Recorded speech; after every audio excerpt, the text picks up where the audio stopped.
En el video de hoy vamos a hablar sobre el neoclásico francés o, para ser mucho más específicos, el clasicismo francés. Sin embargo, para hablar de un tema siempre es recomendado contextualizar y además tocar los acontecimientos que fueron los causantes para que este periodo tuviera ciertas características. Vamos a hablar de Francia específicamente en el siglo XVII. Acuérdense que un truquito para recordar los años es si es siglo XVII, 17 menos 1, 16, entonces estamos en el periodo comprendido entre 1600 y 1699. Vamos a situar rápidamente qué es lo que estaba ocurriendo con Francia. Francia venía de ganar una guerra llamada la Guerra de los 100 años en contra de Inglaterra, entonces digamos que venía con cierto vuelito potente y además con ganas de tener mucho más poderío. Sin embargo, recuerden que ocurrió algo en el Renacimiento muy importante, que es lo que prácticamente va a dar pie a las ideas que la Iglesia va a utilizar para el arte a través de manera evangelizadora, ¿no? Como una herramienta para evangelizar en el barroco. ¿Qué fue esto? Bueno, pues la reforma protestante de Martín Lutero. Una vez más la menciono. La reforma protestante ocurre y la iglesia pues tiene una respuesta a ello. ¿Y qué es esta respuesta? La contrarreforma, que se lleva a cabo en el Concilio de Trento. Ahora, gracias a que ocurre todo esto, la iglesia va, como les mencionaba, a buscar evangelizar durante el barroco. Es por ello que va a hacer uso de algunos recursos en cuanto a temas religiosos totalmente, que fueron muy populares en el medioevo. Bueno, la reforma protestante llega a Francia y como llega la podemos ver en una lucha que hay entre los católicos y los protestantes, específicamente los hugonotes.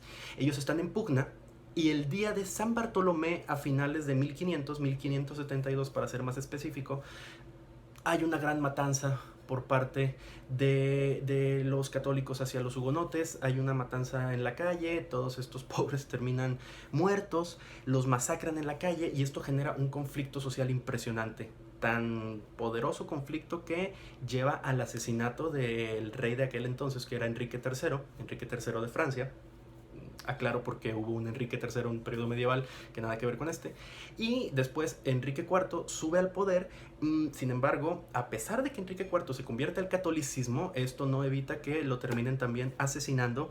Y aquí es donde entra una figura importante.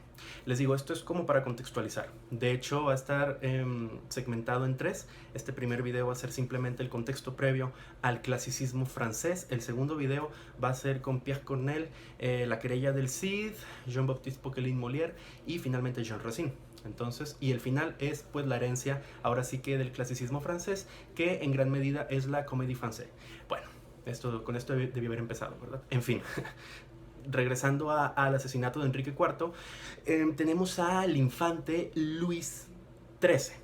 Este infante pues va a ser clave, no tanto como el posterior rey. Sin embargo, este chico, como menciono, es infante. Entonces Ana de Austria, su madre, es realmente la que gobierna. Pero aquí el que va a realmente tener un peso y una incidencia va a ser el buen cardenal Richelieu, o Richelieu, si les gusta leer como tal cual es el nombre, Richelieu.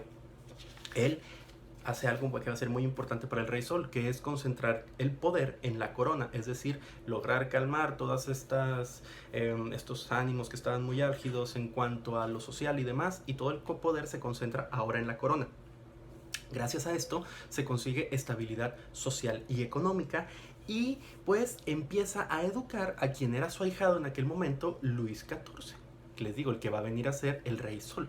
Entonces, aquí poco a poco se va construyendo la maquinaria de lo que va a ser el clasicismo francés, porque vamos a tener a un joven que es educado desde muy pequeño y con la inteligencia de Richelieu, pues se consiguen grandes estabilidades en cuanto les menciono yo, en cuanto a la economía y en cuanto a la sociedad francesa. Sin embargo, después ocurre la Guerra de los 30 años y es precisamente en la intervención francesa entre 1636 y 1648 cuando en este periodo muere Richelieu. Ahora, el nuevo pequeño infante ya va a ser Luis XIV y sin embargo, hasta antes de que él pudiera ahora sí que poder gobernar, la madre nombra a Mazzarini, quien también es primer ministro, como el que, digamos, de cierta manera gobierna Francia. Sin embargo, la regente sigue siendo Ana de Austria, ¿no? En nombre de Luis XIV o el Rey Sol. Déjenme, me seco el sudor, que tanta Francia barroca me exalta. Y les digo, Mazzarini es el encargado de continuar el legado de Riclou. Ahora, gracias a que Luis XIV estuvo educado desde muy pequeño en cuanto a arte, en cuanto a cultura, pues se va a encargar de enaltecer al teatro y la danza. Y aquí realmente es cuando vamos a empezar a hablar del clasicismo, a partir de Luis XIV. Sin embargo, vamos a volver a viajar un poco más atrás. ¿Quién influencia a Francia en cuanto a teatro? ¿Quién será? ¿Quién será? ¿Quién será? Italia. Italia, que tenía la tradición de tener un teatro itinerante que fue sumamente importante, como la comedia del arte, se presenta en Francia, llega a Francia, en breve les explico cómo estuvo o cómo llegó a la popularidad, lo conocen y Italia es el principal proveedor, por así decirlo, de ideas teatrales de Francia ya me regresé un siglo, en 1500. Ahora, había algo llamado la Fraternidad de la Pasión. La Fraternidad de la Pasión era la dueña y de cierta manera los encargados de decidir qué se presentaba en el único recinto teatral que existía en ese momento, que era el Hotel Borgoña. Ojo, no estaba hecho ni como un teatro a la italiana, ni pensado para ser usado para representaciones teatrales. Es decir, a partir de un edificio fue adaptado. En breve les menciono también las partes que tiene. Y precisamente el Hotel Borgoña, como les mencionaba al inicio, ¿no? Cómo la iglesia quería infundir las ideas a través del arte en el periodo barroco, pues bueno, el Hotel Borgoña presentaba solamente teatro que tuviera que ver con religión. Y esto pues llegó a cansar a la gente, ¿no? Dijo, ya más de lo mismo, por favor, algo nuevo. ¿Dónde estaba la respuesta? Pues en los cómicos italianos, que estaban por ahí paseándose felices itinerantes. El Hotel Borgoña les cobra, empieza a rentarse, la gente empieza a ver a los cómicos italianos y dice, oh, vaya, me agrada esto, me agrada la improvisación. Recuerden que la mayoría traían la herencia de la comedia del arte italiana. Entonces la gente lo ve y dice, qué bien. Sin embargo, a estos cómicos italianos no les interesaba para nada ni el espacio, ni la teoría. ¿Qué recordé? ¿A qué me sonó?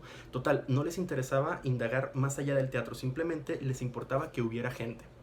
Y pues que esta gente se entretuviera. ¿Y cómo los entretenía? Con la improvisación. Esto fue la manera en la que se fue adoctrinando y en la que se fue, digamos, formando la tradición de un público francés no preocupado por un teatro con trasfondo.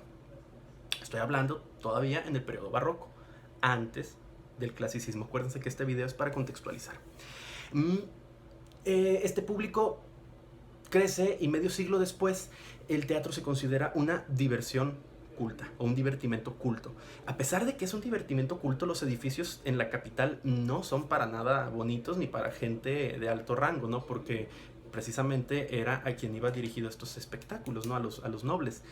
Claro que podía ir gente del pueblo, sin embargo, como les digo, pues los nobles iban a espacios feos, a espacios incómodos, a espacios que no fueron concebidos en primera instancia como un teatro. Teníamos a dos. Ahora sí que estos pueden ser nuestro Batman contra Superman del periodo barroco francés, que es el Hotel Borgoña, como ya les mencionaba, manejado por la Fraternidad de la Pasión, y tenemos a su gran competidor, que es el Hotel Marais, o Marais, así se escribe.